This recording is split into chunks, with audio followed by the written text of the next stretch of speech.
Hello and welcome again from this beautiful Nanyang beach of Phuket. Today on the third series of Awakening with Moksha, I would love to talk about the importance of spiritual master in your spiritual journey, and how can you really figure out that do you need master for your journey, for your recognition, for your enlightenment, or you still can dwell onto the journey by yourself? That is like some $1 million question for nowadays, because of the information, because of the revolution of internet, global internet, where you can access everything in your fingerprint. Everything's nowadays seems to be nearby you, though itself they are in a virtual world. So the question remains is, do you really need a master for a spiritual enlightenment? On the second part, I talk about meditation, the significance, what is the significance of meditation, and basically meditation is taught by some masters, so you need some master to learn the meditation. Though the meditation itself, you too can learn it through online, but meditation is not a yoga or some physical exercise. That's why I prefer master other than doing yourself. Though in my personal experience is I have done it myself in this life.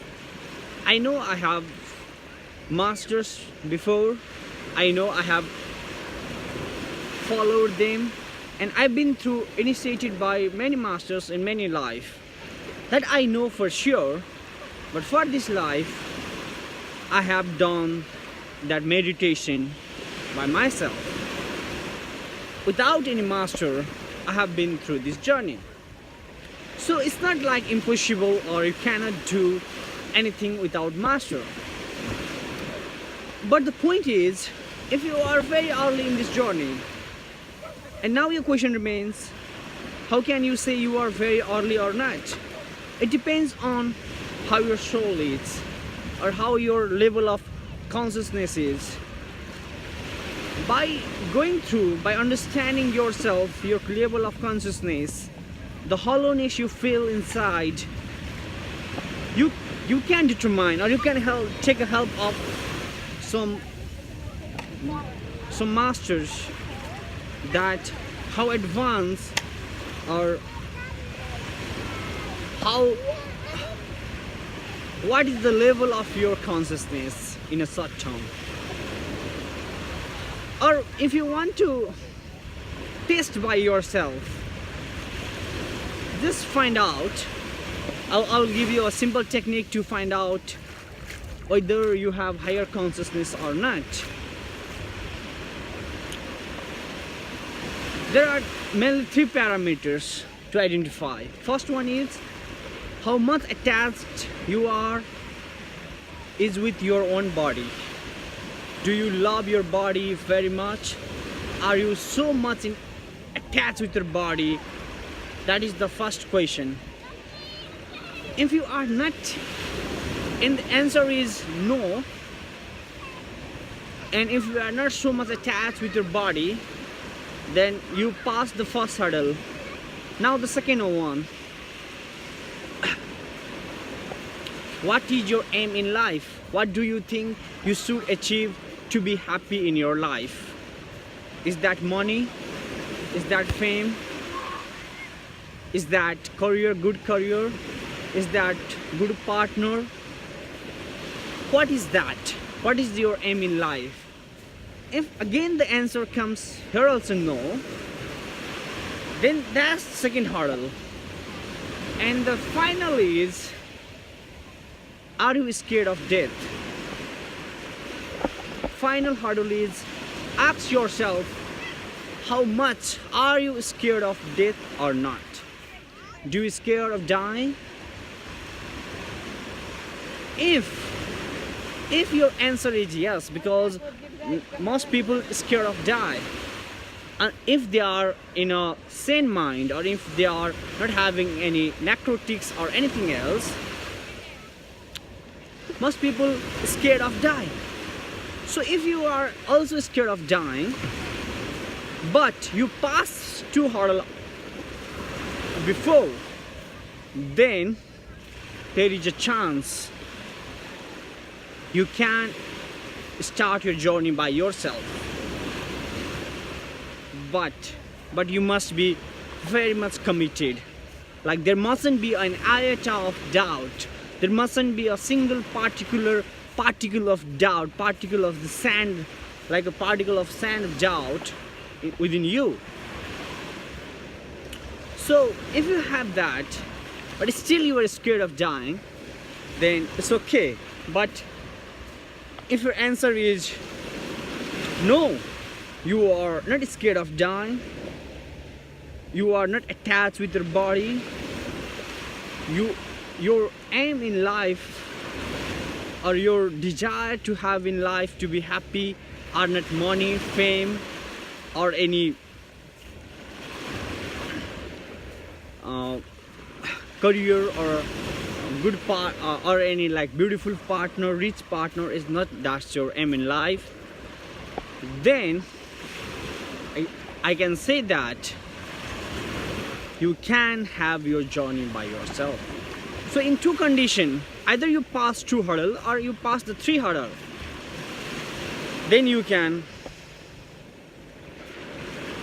there is a chance that you can start your journey without master. This can be the three test. So, but most people cannot pass this three hurdle. Even a single hurdle they cannot pass. About 95% of people cannot pass a first hurdle. 97% of people cannot pass second hurdle, and 99% of people cannot pass all three hurdles. That's why you belongs to pretty 1% if you pass all the three hurdle, or if you even pass like two hurdle, you belongs to the pretty 3%. So that's a marvelous achievement by yourself, but that will not ensure anything on your spiritual growth. But that will give you the ways, that will give you the path forward, or the measures to reach the ultimate consciousness. So if you pass, good luck to you. Now you can start your journey by yourself without the master. You can be the master of your own self. But if you cannot pass the hurdle, then now you need master. And the question remains is, what type of master is suitable for you? That's the question.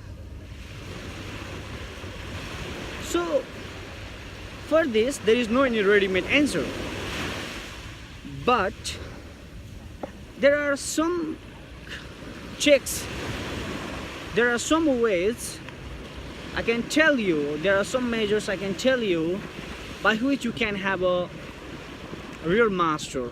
There are some parameters, like I will tell you another 3 parameters to identify a real master.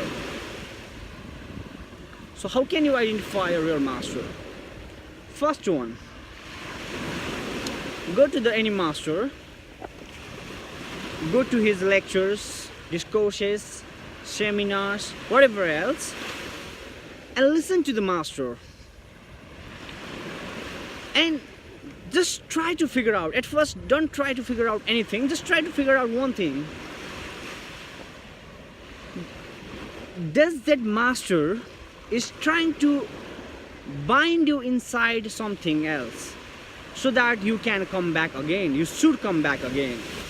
Or on his first discourse, he's liberating you. He's saying that you can come to me, or you may not can come to me. It's fine for me. The important thing is your journey. It's not about me, because the master himself cannot give you anything. The master himself cannot give you any enlightenment or anything else. So if that master try to bind you in some way, if that master try to put you in the wall of any prejudice or any consciousness, then you must be sure that that master is doing some business. He's trying to earn money from you, making you some petty disciple. You must be very careful on that, because being a master, if you are a true master, one will know that you can't do anything, rather just starting a journey for the person. So if you cannot do anything, then you shouldn't really make a disciple your puppet or something else. You have to let the people go free, explore themselves, and know the reality of the truth that it cannot be given by anyone, rather it is experienced by each individual. Though maybe the experience of truth for every individual may be the same. It could be the same, but still there is a possibility that there can be, like, when you experience something in some situation, that in a perception way may be different, but the major thing or the essence of the truth is similar for everyone. But even the essence for everyone is similar, but you have to go through that process. That is the difference between science and spirituality. In science, when you discover something, and if you can repeat that in laboratory, then done, that deal is done. No need to do that, go through that all this process again. But in spirituality, even if you find a way for truth, even if you find a way for achieving higher consciousness, still you have to, you can read a literature written by some master who have attained the enlightenment, but still you need to experience it by yourself. You need to experience it by yourself, and whatever you may read, it has no meaning in spirituality, because to experience yourself is the compulsion. That is like the most important thing. So in the first hurdle is that master's teaching or saying anything to you is liberating you or binding you? Ask that question at first. If that is binding you in any way, then that master is not a true master. Leave that master. That master is not suitable for you, or that the master cannot give you any single insight for liberation. Second is, if that master is not binding and liberating for you, then the master passed the first hurdle. Second hurdle is, does that master tell you that he is the one savior or only one savior, or he is the something else, like he is the only one who can give you the enlightenment or the nirvana or the liberation or anything else? If that master tell you that, then again, that's a lie. That's a big fat lie. So be conscious and be sure that that master is only just trying to do business with you, rather giving you any spiritual insight. So that master is not a true master, and you can identify with that. And the final hurdle, if that master passed both hurdle, that first one is he is not any binding in any way, and the second one, he is not telling that he can give you the ultimate truth, or he can teach you something no one have taught before. If that master is not telling you anything like that way and letting you, liberating you, then the final hurdle is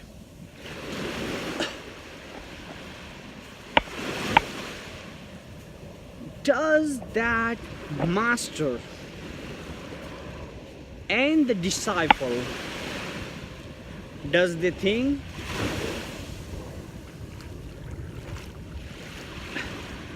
they have some magical power? The master or even disciple, does the so-called master or a disciple think they do have anything else as a magical power? Ask that question in any way. If his disciple or anyone else claim to heal someone, claim to end something, poverty, or give good job to person, or anything else, something miraculous, then that is a fake. Because in nature there is nothing like miracle. It is just, miracle is nothing but just a lack of, or just a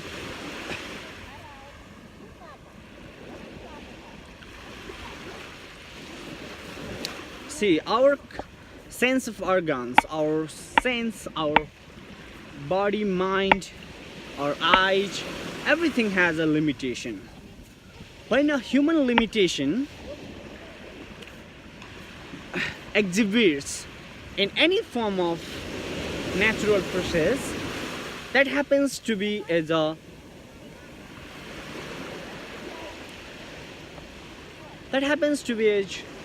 magic to us. But nothing is magic in the nature. Everything is natural. So if anyone claims to have any magic, then that's the fake. That is, that master failed the test. So these are the basic way of 3 ways of finding the master. At first I told you the 3 way of how can you figure out to yourself that you can have your spiritual journey without any master. And in second way, if you fail the test, then how can you have a real master? So if you take this point in your mind and try to contemplate on the truth, then there is a huge chance you can have a good starting of a spiritual journey. And if you could start spiritual journey in a real way, then I wish you could have a liberating life. You could have a uplifting, blissful, peaceful, and the life with lots of joy, life with lots of love and everything. That's it for today. Sun is setting to my background, saying sun to bye bye for today, and to everyone, to you. I'll see you next time. Till then, have a blissful time ahead. Prashant Mokshya signing off. Bye.